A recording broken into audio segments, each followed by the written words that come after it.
তুমি কি শুনেছো আজকে? জামাতের আমির। জামাতের আমির, সুবহানাল্লাহ।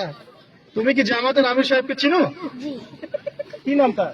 তার নাম ডক্টর শফিকুর রহমান। তুমি তাকে পছন্দ করো? তুমি কি চাও জামাত ক্ষমতায় আসুক? জি। মাশাআল্লাহ। তুমি কেন আজকে জামাতের আমির সাহেব সেজেছো আজকে? জামাতের আমির অনেক ভালো মানুষ। আচ্ছা, তুমি কি চাও যে জামাত ক্ষমতায় আসুক?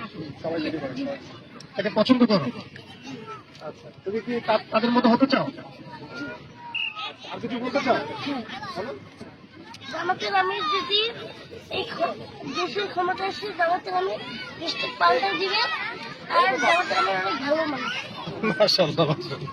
ঠিক আছে, তো জামাতের আমির সাহেবকে আমরা বার্তা দিচ্ছি যে আমাদের প্রতিষ্ঠানের ছোট্ট সোনামণি, তোমার নাম কি? আফুজ্জামান আফিফ। আফিফ, কোন ক্লাসে পড়ো?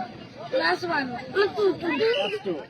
যেমন খুশি তেমন সাজুতে তিনি আপনার হুবহু নকল করেছেন এবং জামাতের আমির সাহেব সেজেছেন।